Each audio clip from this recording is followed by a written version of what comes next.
So we initiated discussion on view factors in the last lecture. So we are going to continue forward with that and look at other methods which are available to evaluate view factors. So what we are going to see now is, in today's lecture, is called the inside sphere method.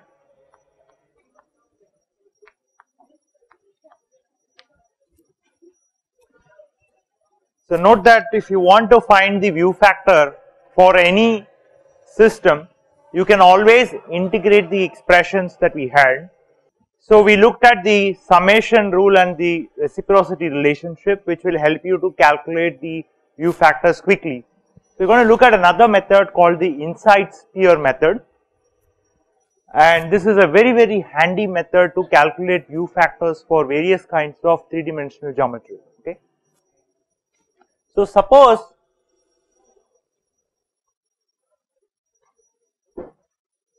so I have a sphere, okay, and let's say I have a surface A2 and I have, let's say, another surface A1. Okay, I have two surfaces and I need to find F12, which is the view factor for emission which is emitted by surface A1 and how is that received by surface A2. Okay, so we need to find the view factor or the geometric factor. Alright, so let's say that this is the center of the sphere, and if I assume a differential element here, so this is dA2 and this differential element is dA1. Okay. So if the sphere is, the radius of the sphere is r, then obviously the center distance from the center to any location in the sphere is r, and if the linear distance between the two is s. Okay, so that's the linear distance between the two surfaces or two differential elements. Okay, so the objective is to find F12, and the formula for F12, the integral is 1 by A1 integral A1 integral over A2 cos theta 1 cos theta 2. So if the angle here is theta 1 and theta 2 and the angle here is theta 1, okay, so then I'll have F12 is 1 by A1 integral A over A1 integral over A2 cos theta 1 by cos theta 2 pi s square into dA1 dA2. Okay, so that's the view factor. What is cos theta 1?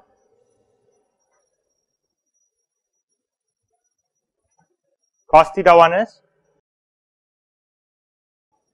let's say I drop a perpendicular line, so this distance is s by 2,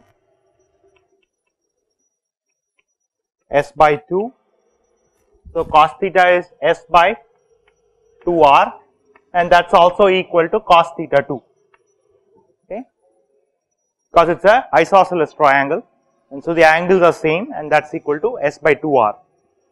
So now if I plug this in,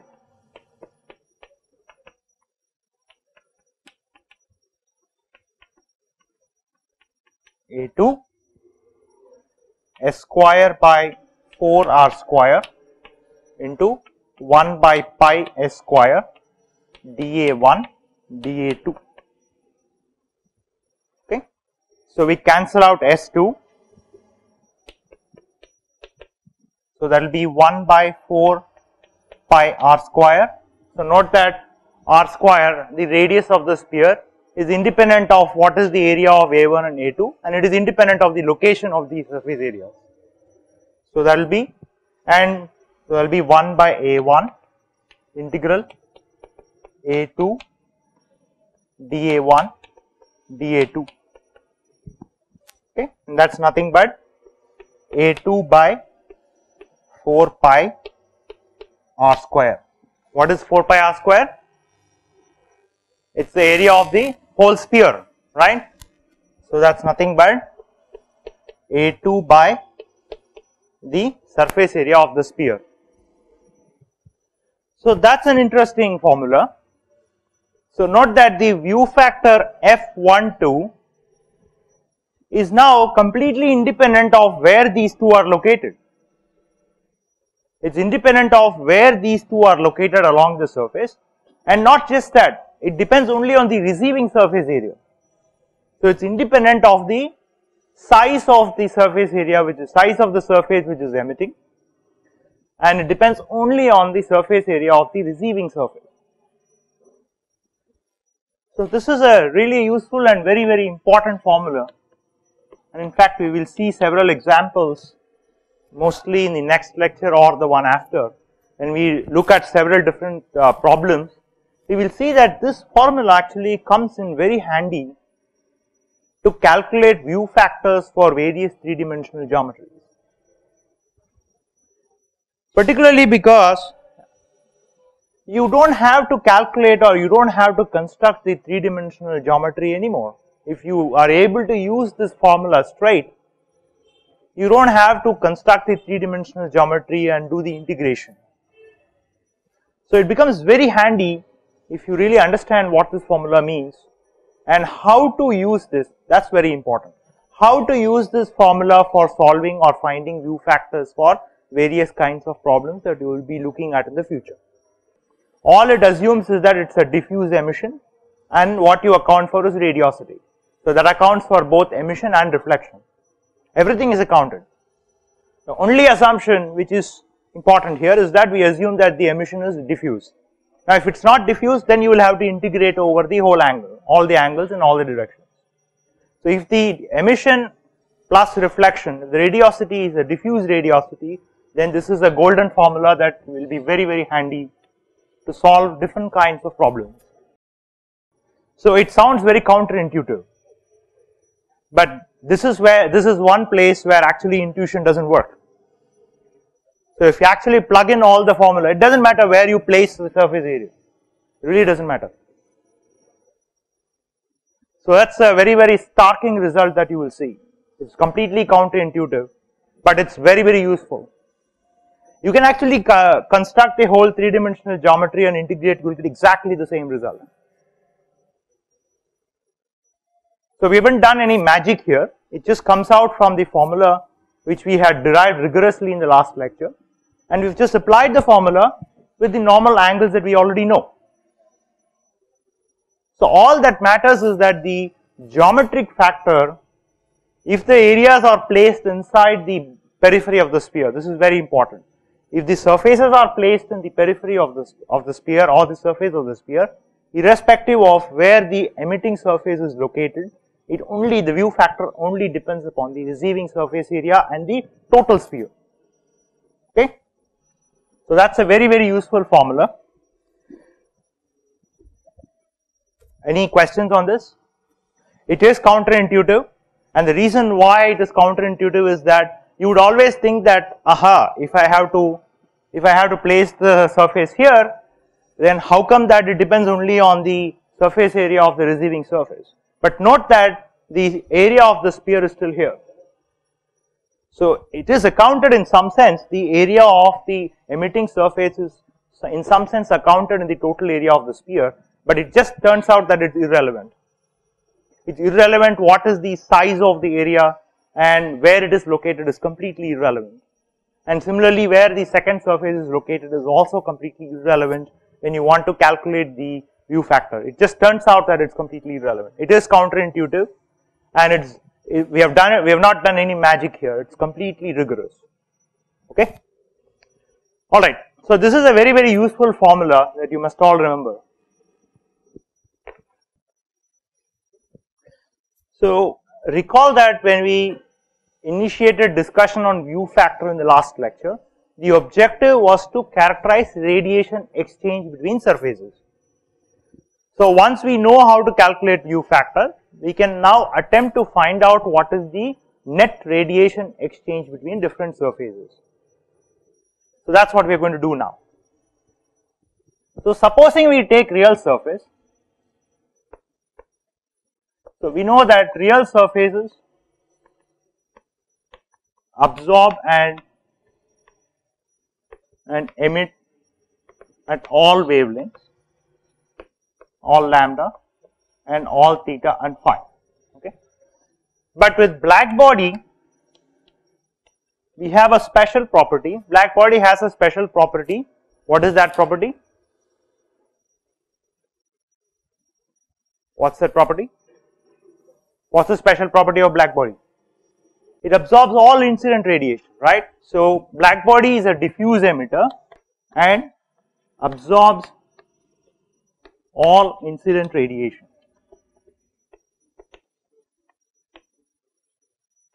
All incident radiation, which means that reflection is 0, right?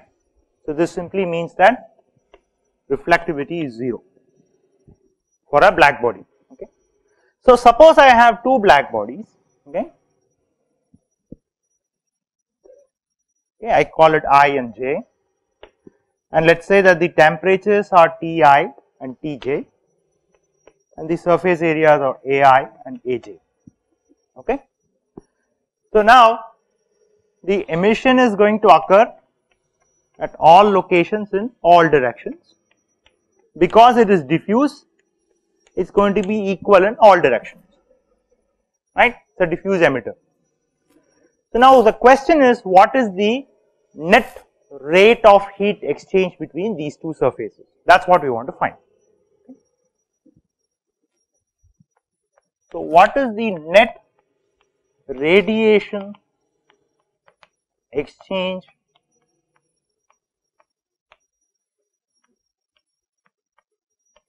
between I and J? That's what we want to find. Okay. So Q net will be, so all of you must have heard that sigma Ti power 4 minus Tj power 4 will tell you the net radiation exchange. But what is missing? That's not the complete story. What's the key assumption that you make? That's okay, forget all the conduction properties. Let's say there is only radiation mode of heat exchange. What's the key assumption that you make when you use that formula? That's fine, it's a black body, so it has to be a diffuse emitter. Yes? E equal to? It's a black body, so it's a black body radiation. View factor, you see? So that's the first and primary assumption that you make. You assume that view factor is 1. So most of the radiation calculations that you would have done so far, you assume that the view factor, the geometric factor, they are all geometrically aligned, and that the geometric factor does not contribute anything to the radiation exchange. So remember that in last lecture we said that one of the crucial properties that you need to find out if you want to calculate radiation exchange is the view factor. You cannot assume that view factor is 1 between any two surfaces.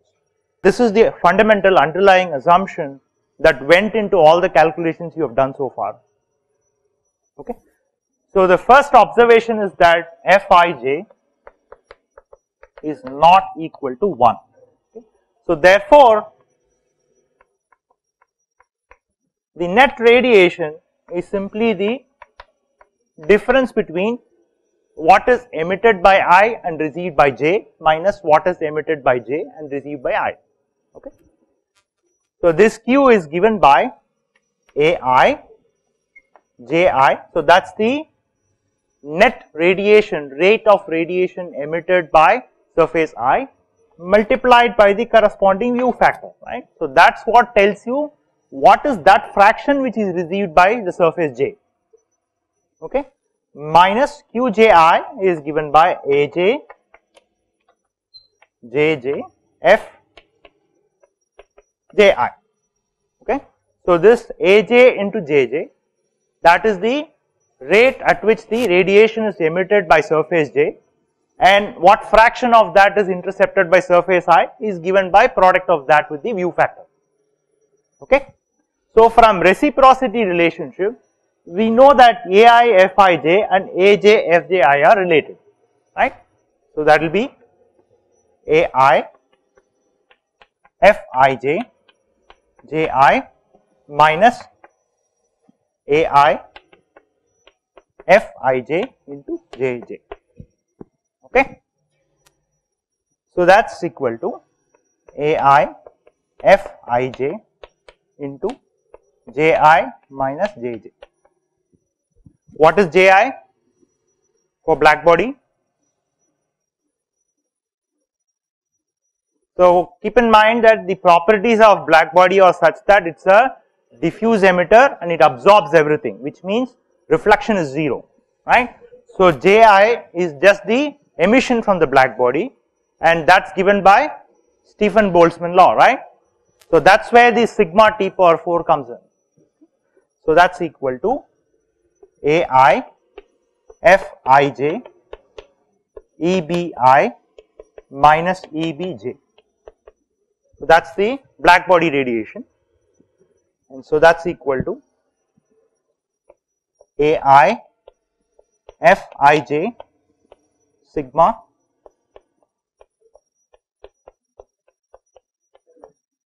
Ti minus Tj to the power of 4.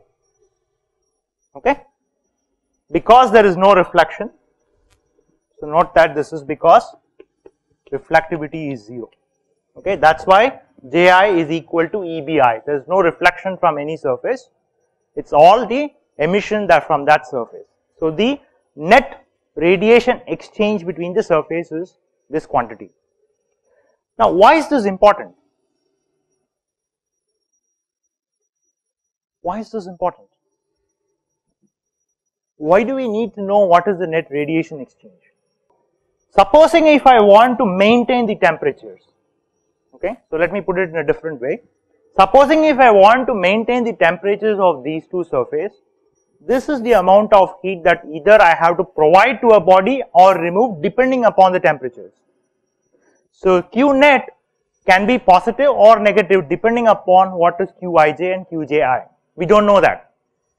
We have to put the numbers and find out whether Q net is positive or negative. So for a given body, if Q net is positive, right, which means that there is a net radiation that it is actually taking because of radiation exchange.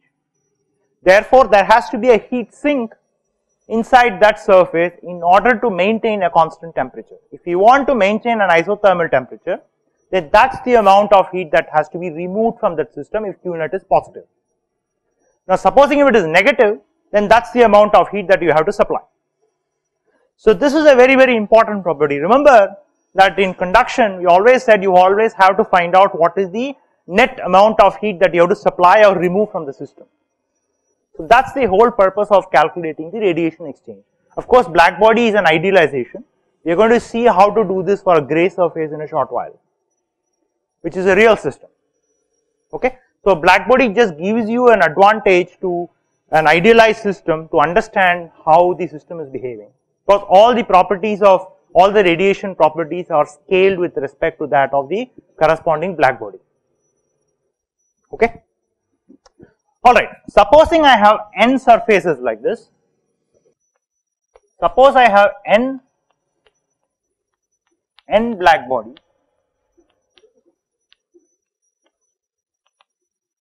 exchanging radiation.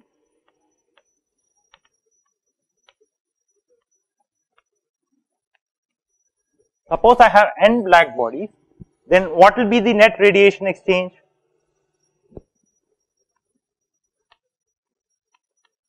What will be the net radiation exchange? It will be sum over all I, right? So it will be sum Ai Fij, so it will be sigma Ti to the power of 4 minus Tj to the power of 4. So this is the net radiation exchange of the ith surface, and it is summed over 1 to all n. Okay. So this is without loss of generality, we have written this formula. You don't have to assume that there is no radiation exchange between itself. So that's also accounted for here, because J equal to I would be Fii. So that accounts for radiation exchange with itself. So if it's a convex surface, then Fii will be 0. If it is a concave surface, it is not 0. So this is a general representation of the net radiation exchange with n surfaces.